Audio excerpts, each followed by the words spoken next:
बिस्मिल्लाहिर्रहमानिर्रहीम, अस्सलाम वालेकुम। मैं हूं करामत मुगल और मेरे साथ हैं सईद बलोच साहब, सीनियर जर्नलिस्ट हैं, सुप्रीम कोर्ट कवर करते हैं। सईद बलोच साहब, सुप्रीम कोर्ट में भुट्टो रेफरेंस की समाअत थी पहली आज।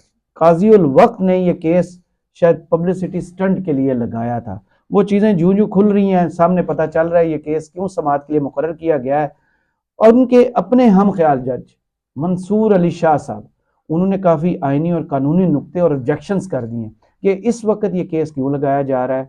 क्या मुल्क में जिंदा लोगों को इंसाफ जो है वो उसकी फराहमी मुकम्मल हो गई है। अगर आप अडयाला जेल में देखें तो वहाँ 4 माह से जायद हो गए हैं, एक जिंदा शख्स इंसाफ की तलाश में बैठा हुआ है। काजी साहब उनको इंसाफ नहीं दे रहे। दूसरी तरफ नवाज शरीफ हैं जिनकी इंसाफ की होम डिलीवरी प्लेट में रख कर दी जा रही है। भुट्टो साहब का केस किस वजह से आपको लगता है कि इस वक्त समाअत के लिए मुकर्रर किया गया। और दूसरा, अपील का हक तो था ही नहीं, 11 साल बाद ये किस तरह अपील का हक तकरीबन दे दिया उन्हें। बहुत शुक्रिया करामत मुगल साहब। आपने जो सवाल किया ना कि इस केस को अब क्यों समाअत के लिए मुकर्रर किया गया, तो उसका एक सादा सा जवाब है, आइंदा आम इंतखाबात के लिए पीपल्स पार्टी को बयानिया फराहम करने की सहूलत कारी हो पहले रही नून को, अब पीपल्स पार्टी को। है। जी जी। आप देखें कि गुज़श्ता रोज नवाज शरीफ साहब का केस था। जी। अचानक से एक केस की समाअत के दौरान से एक नया मामला टेकअप किया गया। इलेक्शन एक्ट में तरमीम और सुप्रीम कोर्ट के 2018 के फैसले को बुनियाद बनाकर एक नया जो है वो फुलझड़ी छोड़ी गई और उसके ऊपर अजखुद नोटिस लेते कार्टून हुए चलते चलते जी बीच जी में गाना चल गया। जी जी वो अजखुद नोटिस लेते हुए मामला जनवरी तक जो है वो उसको मुलतवी कर दिया गया। और अब आज देखें कि जुल्फ़िकार भुट्टो का मामला था, इसको भी जनवरी तक मुलतवी कर दिया गया। तो सवाल एक ये भी पैदा होता है ना कि अगर ये सारा आपने जनवरी तक मुलतवी करना था, तो फिर ये अचानक से ये जो स्टंट। स्टंट किया, ये जो नाटक, ये ड्रामा आज समाज के नाम पर किया गया है, फिर ये करने की ज़रूरत ही क्या थी। फिर एक और चीज़ जो बड़ी अहम नुक्ता, केस के एक फरीक हैं जो मरकजी उनको आप दरख्वास्त गुजार कह सकते हैं, जिनके वालिद मोहम्मद अहमद कसूरी को कत्ल किया गया था और उन्हीं के कत्ल का इल्ज़ाम था जुल्फ़िकार अली भुट्टो के ऊपर। ये जो अहमद रजा कसूरी के जी वालिद थे जी। ना, मोहम्मद अहमद, बिलावल भुट्टो ने बोला भी है जो जिस पर कत्ल का केस डाला गया था वो तो बंदा जिंदा घूम जी फिर जी, रहा वो शायद वो अहमद रजा कसूरी साहब का हवाला दे रहे थे, जबकि वो उनके वालिद थे जिनको है। कत्ल का किया गया और फिर उसका इल्ज़ाम भुट्टो साहब के ऊपर लगा था। तो ये उनकी लाइल्मी है। बहरहाल, तो आप देखें कि उन्होंने भी बड़ा अहम नुक्ता दौरान समाअत उठाया। जब जनवरी में इस केस को मुलतवी करने की बात की गई, तो उस पर अहमद रजा कसूरी साहब ने चीफ जस्टिस को से ये रिक्वेस्ट की, इस्तदा की कि इस केस को आम इंतखाबात के बाद समाअत के लिए मुकर्रर किया जाए, क्योंकि इससे ये तासुर जाएगा कि अगर इस केस का फैसला इंतखाबात से पहले होता है तो फिर एक सियासी जमात को इससे मुमकिन तौर पर कोई सियासी फ़ायदा हो सकता है। तो उन्होंने चीफ जस्टिस साहब से बार बार इस बात की इस्तदा की। तो उस पर फिर चीफ जस्टिस साहब ने कहा कि अहमद रजा कसूरी साहब प्लीज सिट डाउन। और डांटा उन्हें। हाँ, और साथ ही उन्होंने ये भी कहा, कितनी एक उम्र होगी अहमद रजा कसूरी की। मेरे ख्याल में वो कोई 80 के लगभग तो 80 होंगे। के, जी जी, 80 के लगभग हैं चीफ उनसे जस्टिस। सही चला फिरा नहीं अब जाता। जी जी, चीफ जस्टिस साहब से तकरीबन कोई 15-18 साल बड़े ही होंगे। तो बहरहाल उन्होंने उनको बैठने का कहा और साथ ये भी कहा कि जब ये रेफरेंस दायर किया गया था तो उस वक्त भी इंतखाबात थे और उस वक्त भी ये रेफरेंसेस दायर किए गए, इनको सुना गया और इसके ऊपर फैसले किए गए। तो इसका मतलब ये है कि चीफ जस्टिस काजी फायज ईसा साहब वाजे तौर पर ये माइंड बना चुके हैं कि उन्होंने सहूलतकारी करनी है। पहले मुर्दों को इंसाफ देना फिर जिंदा लोगों को जी देना। जी, मुझे तो आज जो ये एक तासुर मुझे मिला है वो यही है कि भाईजान, अगर आपको सुप्रीम कोर्ट से इंसाफ चाहिए, पाकिस्तान की अदालतों से इंसाफ चाहिए, तो फिर पहले आपको मरना होगा, मरेंगे, फिर आपके शायद तो जो अदालत नहीं मुकदमात है मारा वो। हुआ ना, वो जुडिशियल कत्ल भी तो अदालत नहीं किया हुआ है। जी जी, लेकिन उसमें भी तो बहुत सारे जो है ना वो बजाय कानूनी उन जजों को नोटिस करें जिन्होंने ये फैसला किया था, उन्होंने 9 दूसरे लोगों को। कानूनी कानूनी मसाइल बहुत ज़्यादा हैं। और कानूनी मसाइल में सबसे बड़ा जो मसला या नुकता आज जस्टिस मंसूर अली शाह ने, बल्कि जस्टिस उनसे पहले जस्टिस सरदार तारिक मसूद साहब ने भी ये सवाल उठाया। उन्होंने दौरान दौरान समाअत जस्टिस सरदार तारिक मसूद ने फ़ारूक एच नाइक जो पीपल्स पार्टी के वकील हैं उनको मुखातिब करते हुए कहा कि जो 5 सवालात इस सदारती रेफरेंस में उठाए गए हैं, उन 5 सवालात में तो कोई लीगल क्वेश्चन ही नहीं है। अमूमी तौर पे कोई भी सवाल हो ना, कोई भी मुकदमा हो, तो उसके अंदर कोई ना कोई कानूनी नुक्ता फ्रेम किया जाता है जिसके गिर्द पूरा केस घूम रहा होता है। बिल्कुल ऐसे ही है। मिसाल के तौर पे जब ये मिलिट्री कोर्ट्स वाला केस सुप्रीम कोर्ट में आया तो उसके या अंदर, उसकी खिलाफ वर्जी हुई है हाँ, या इस हक नुक्ते में जी हमें जी भी केस है तो इंसाफ जी दें, जी, तो बेसिक होता जैसे है। ये मिलिट्री कोर्ट्स वाला केस सुप्रीम कोर्ट में आया तो उसमें बुनियादी नुक्ता ये था कि ये जो फौजदारी, ये जो मिलिट्री कोर्ट्स हैं, ये मौजूदा अदालती निज़ाम के पैरेलल है और इनकी जो तश्कील है वो गैर आइनी और गैर कानूनी है, इसलिए इनको कलअदम करार दिया जाए। जो मुल्ज़मान हैं उनके तमाम मुकदमात जो है वो जो फौजदारी अदालतें हैं या पाकिस्तान की दीगर क्रिमिनल कोर्ट्स हैं जिसमें इंसदाद दहशतगर्दी भी आती है और इस तरह दीगर स्पेशल कोर्ट्स हैं, वहाँ पर ये मुकदमात जो है वो चलाए जाने चाहिए। सही। तो एक लीगल क्वेश्चन था, फ्रेम हुआ, उसके ऊपर फिर मुख्तलिफ वकला ने दलाइल दिए, बहस हुई और फिर बलाखिर वो दरखास्तें मंजूर हुई और सुप्रीम कोर्ट ने मिलिट्री कोर्ट्स को कलअदम करार दे दिया। लेकिन यहाँ पर मामला कुछ और है कि यहाँ पर 5 सवालात तो उठाए गए कि क्या वो बुनियादी हकूक के तकाजे पूरे हुए या नहीं, वो सज़ा शरीयत के मुताबिक थी या नहीं, और इस तरह के मुख्तलिफ सवालात जो है वो उसमें उठाए गए थे, लेकिन उसके अंदर कोई लीगल क्वेश्चन नहीं था जिसके ऊपर सुप्रीम कोर्ट बहस करती और उस सारी बहस के बाद में मंतकी तौर पर सुप्रीम कोर्ट अपनी कोई राय देती उस सदारती रेफरेंस के ऊपर। तो उसमें जस्टिस मंसूर अली शाह साहब ने भी फिर बाद में यही कहा कि सुप्रीम कोर्ट मतलब कि जब ये भुट्टो साहब के खिलाफ केस चला तो सुप्रीम कोर्ट ने उनको जो सजा थी वो गलबन बरकरार रखी थी। फिर उसके खिलाफ नजरसानी हुई, वो भी खारिज कर दी गई और उसके बाद अब देखें कि अब ये सदारती रेफरेंस आ गया है।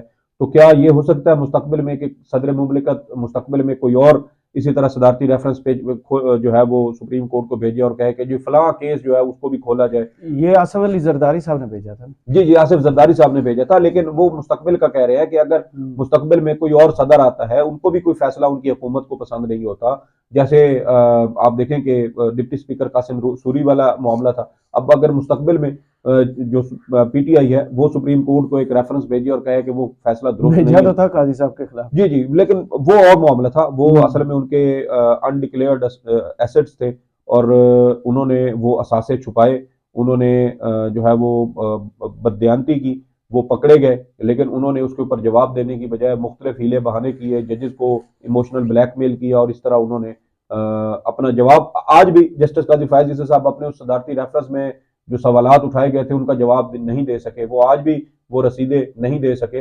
रसीदे तो कोई भी नहीं दे सकता, नहीं, जस्टिस मज़ाहिर नकवी साहब ना ने नवाज रसीदें शरीफ दी दे हैं, सके ना ये दे सके। जस्टिस मज़ाहिर नकवी साहब के पास रसीदें हैं, इमरान खान साहब ने अपनी बनी गाला वाली जायदादों की रसीदें जमा करवाई हैं। तो जिनके पास होती हैं सर, जिनकी वो मैंने बात की जी आपको जी समझ आ गई। जी जी, जिनके पास होती हैं वो हाँ। कर देते हैं, जिनके पास नहीं होती फिर वो इसी तरीके से वो बेसाखियां अब ढूंढते हैं और वापस आते उसकी। हैं जस्टिस मंसूर अली शाह साहब। जस्टिस मंसूर अली शाह साहब ने यही कहा, उन्होंने कहा कि इस तरह तो अगर हम इस केस को सुनते हैं तो फिर मुस्तकबिल में मजीद दरवाजे खुल जाएंगे, कोई भी फर्द आके कहेगा जी कि फलां केस का फैसला दुरुस्त नहीं है तो आप उसको खोलें। दूसरी बात यह है कि आर्टिकल 186 के तहत क्या सुप्रीम कोर्ट ऑफ पाकिस्तान इस केस को सुन सकती है? सुप्रीम कोर्ट अगर आर्टिकल 186 का इस्तेमाल करते हुए इसको सुनती है तो जो जुडिशियल ऑर्डर सुप्रीम कोर्ट का पहले जारी हुआ, फिर वो उसको फाइनलिटी हो चुकी है, यानी कि वो जी सजाएं हो चुकी। जी जी, सजाएं हो गई, उसके ऊपर अमल दरामद हो गया, सारे उसके जो कानूनी तकाजे थे वो पूरे हो चुके हैं। तो फिर अब सुप्रीम कोर्ट इस मामले को कैसे टेकअप करे? तो ये वाजे तौर पर जो है वो अब अगर सुप्रीम कोर्ट इसमें से कोई चीज निकालती है तो फिर वो सहूलतकारी होगी। इस केस के अंदर मजीद कुछ भी नहीं था मेरे ख्याल में। जस्टिस मंसूर अली शाह के इन चंद रिमार्क्स ने इस पूरे केस को जो है वो उधेड़ के रख दिया है। कितनी समातों तक केस चलेगा अभी? देखिए, आज 7वीं समात थी, 6 समातें इसकी 2012 में हुई थी।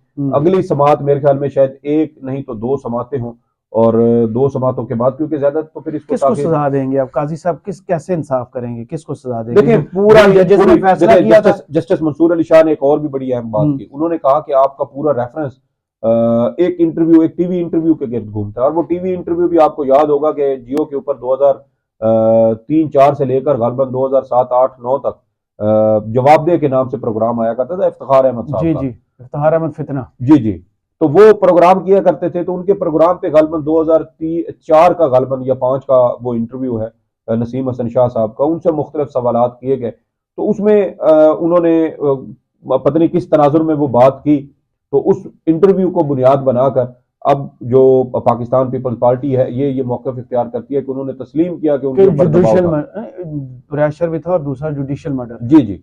तो अब ये देखे ना कि वो इंटरव्यू क्या था, उसका पस मंजर क्या था, वो बात किस तनाजुर में की गई, और फिर अगर उस इंटरव्यू को ही बुनियाद बना ले तो फिर वो इंटरव्यू ही उससे आप कैसे ये सारी चीजें साबित करेंगे जिनके इल्जाम आप विजुअल एविडेंस लगा रहे हैं। फिर यही बात है ना, देखिए अगर इंटरव्यू के ऊपर आपने जाना है तो फिर आज ही आप देख लें कि इस्लामाबाद की जो इस्लामाबाद हाई कोर्ट है उसने इंटरव्यूज होने के बावजूद नवाज शरीफ साहब को बरी कर दिया। हसन और हुसैन के मरियम के इंटरव्यू मौजूद थे, नवाज शरीफ साहब जीआईटी की रिपोर्ट पूरी जी जी पड़ी है, इन लोगों की जीआईटी की गवाहियां पड़ी, रिपोर्ट थी, गवाहियां थी। उसके अलावा आप वॉल्यूम 10 पड़ा अभी तक। नवाज शरीफ साहब की पार्लियामेंट में की गई तकरीर को आप देख लें, तो अगर आपने सिर्फ इन बुनियाद पर मुकदमात सुनने और उनके फैसले करने हैं तो फिर ये शवाहिद तो मौजूद थे, वो आपने जो है वो नजरअंदाज कर दिए। और काजी यहाँ पर साहब का मसला क्या है सर? वो जिंदा लोगों को इंसाफ नहीं देना चाहते? नहीं काजी साहब का नहीं नहीं नहीं काजी साहब का मसला पता तो है जी जी, मैं आपको बताता हूँ काजी साहब का मसला। जी जी, काजी साहब का मसला जो है ना वो ये है कि उन्होंने इमरान खान को और उसकी पार्टी को इंसाफ नहीं देना। क्या एजेंडे पर? बिल्कुल एजेंडे पर है, इसमें कोई दो राय यार। मैं करामत मुगल साहब वो लोग जो काजी साहब के बहुत बड़े फैन थे, आज भी नहीं फैन क्लब से हट के कुछ और भी लोग हैं जो उनके फैन थे, लेकिन फैन क्लब में वो शामिल नहीं है, लेकिन उनके मदाह थे। तो आज भी जब केस की समाअत खत्म हुई तो मैं सुप्रीम कोर्ट में अपने कुछ जो सीनियर लोग हैं उनसे मैंने गुफ्तगू की, बातचीत की, तो मैंने कहा सर आपका आपसे सीनियर है तो बहुत ज्यादा, मैं तो सर अभी माशाल्लाह से 40 भी नहीं हुआ लगता है नहीं सर, मैं अभी 40 से बहुत नीचे हूँ। हाँ। तो आप जो है वो माशाल्लाह से सर सीनियर सिटीजन शुमार होते हैं। तो मैंने उनसे राय की, मैंने कहा सर आप ये जो समाअत हुई है इस पर आपकी क्या ओपिनियन है? तो सब ने मुझे यही कहा कि ये सहूलतकारी कर रहे हैं। उसका मकसद मुझे अभी तक समझ नहीं आया। मैंने सियासी जमातों को इलेक्शन में क्या बयानियां लेके जाएंगे कि भुट्टो का 79 में ऐसे 78 79 में कत्ल? जी जी, बस ये लेके जाएंगे जी। देखिए हमारे साथ अदालतों ने तो बीबी का केस ले जाए, वो तो 2007 में हुआ। जी जी, मेरे ख्याल में मामला ये है कि पीपल्स पार्टी इसको बड़े अच्छे तरीके से डील कर रही थी, बड़े अच्छे तरीके से इस्तेमाल कर रही थी, बड़े अच्छे तरीके से सियासी फायदा इससे लेती थी, तकरीरें करती थी, बयानियां बनाती थी, पूरा मंशूर इसी के ऊपर चलता था, लोगों को जज्बाती ब्लैकमेल किया जाता था। अब मामला ये है कि अब इसके ऊपर इनके हक में ये आए या इनके खिलाफ आए, तो मेरे ख्याल में दोनों सूरतों में पाकिस्तान पीपल्स पार्टी को इसका नुकसान होगा कि वो जो चीज़ का क्रेडिट वो लेते थे या जिसको वो इस्तेमाल करते थे पॉलिटिकल टूल के तौर पे, वो चीज़ फिर उनके हाथ से निकल जाएगी। और मेरी अब तक की जो ऑब्जर्वेशन है वो ये है कि काजी साहब के बारे में कि वो बड़े बड़े बुलंदो बांग दावे तो उनके हैं, लेकिन होगा उनसे कुछ भी नहीं। तो मेरा एक अपना जो एक तज्जिया है वो ये है कि मेरे ख्याल में पीपल्स पार्टी को भी इस रेफरेंस से कुछ नहीं मिलेगा, और शायद नवाज शरीफ साहब को जो है वो भी कोई बहुत ज्यादा उनको भी कुछ ना मिले। हाँ, इलेक्शन लड़ने वाली बात वो तो इमरान खान साहब जनवरी में कह चुके थे कि नवाज शरीफ साहब भी इलेक्शन लड़ेंगे, और जब वो इलेक्शन लड़ेंगे तो फिर उसके बाद जीतेगी पीटीआई जो है वो इलेक्शन जीत जाएगी। तो वो चीजें हमारे सामने होती हुई नजर आ रही हैं। बज़ाहिर इस केस का देखे ना, सवाल यही पैदा होता है ना, करामत मुगल साहब के 8 फरवरी को इंतखाबात हैं, पीछे आज कितने, आज 12 तारीख हो गई है। लेकिन नया प्रोपेगेंडा ये जो शुरू किया गया, आसो जरदारी का कल का इंटरव्यू देखें, 8-10 दिन आगे ले जाएं। अमीर मुकाम कहता है कि 8 फरवरी को बहुत बर्फबारी होगी। इधर बर्फबारी तो होती नहीं है यार, पंजाब में निकल के देखे ना, नहीं होती सर। देखें उनको 8 फरवरी की बर्फबारी का पता है। फिर वो दरख्वास्त जो लेके गए हैं पार्टी अनरजिस्टर्ड वाले, जाली ब्रांच ऑफ पीटीआई, परवेज खटक साहब, ये सारे मिलके एक बयानिया तो अब लेके चलना शुरू हो गया। लेकिन बिलावल ने सख्ती से तरदीद भी किया कि 8 फरवरी पत्थर पर लकीर जो सुप्रीम कोर्ट ने कहा ना, हम उसको फॉलो करेंगे। मेरे ख्याल में वो अब सुप्रीम कोर्ट के जो है ना वो उनकी पॉलिश कर रहे हैं, और सुप्रीम कोर्ट के सामने खड़े होके वो सुप्रीम कोर्ट को कह रहे थे कि जी आपने जो तारीख दिया हम उसी के ऊपर उसके ऊपर हम भी इलेक्शन के लिए तैयार हैं।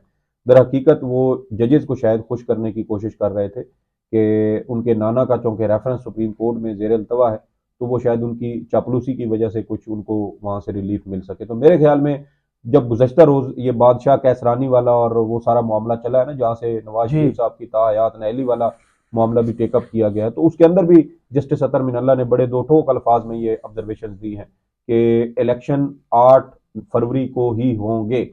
तो अगर सुप्रीम कोर्ट ऑफ पाकिस्तान इसमें इसके ऊपर रिलेक्टेंट नहीं है, तो वो बहुत ज्यादा इसके ऊपर जो है वो किसी किस्म के तजब्जुब का शिकार नहीं, तो फिर मेरे ख्याल में सियासी जमातें इस तरह के कर रही हैं, हथकंडे इस्तेमाल कर रही हैं। जरदारी साहब को भी पता है कि इलेक्शन से पहले हार चुके हैं, सिंध उनके हाथ से निकल चुका है। हामिद मीर साहब को दिया गया इंटरव्यू दर हकीकत सिंध को बचाने की कोशिश थी, बिलावल को इसी वजह से डांट डपट की गई कि उसको बच्चा कह के उसकी बातों को नजरअंदाज करवाया जाए। लेकिन बात न कल बिलावल भी के बिलावल को जी उन्होंने जी कह दिया ना कि लाडला तो इमरान खान को कहते जी हैं, वो जी तो नवाज शरीफ को कहते ही नहीं। जी जी। अब देखें कि बिलावल की डांट डपट से भी कोई फायदा नहीं होगा। जहां वो अपनी सीवी जरदारी साहब पेश करना चाहते हैं वहां से भी कोई फायदा नहीं होगा। मामला ये है कि आम इंतखाबात में वोट डालना है आवाम ने, हम्म, और आप 5, 10, 15, 20% तक भी शायद हम फर्ज कर लेते हैं कि आप धांधली कर लेंगे, हेर फेर कर लेंगे, लेकिन इस बार जो टर्न आउट होना है ना सर, वो आपके सियासी नसाब तब्दील सही। करने वाला है। बहुत शुक्रिया सईद बलोच साहब आपके तजिए का। कमेंट्स बॉक्स में जरूर बताइए वीडियो आपको कैसी लगी। इजाजत दीजिए, अल्लाह हाफिज।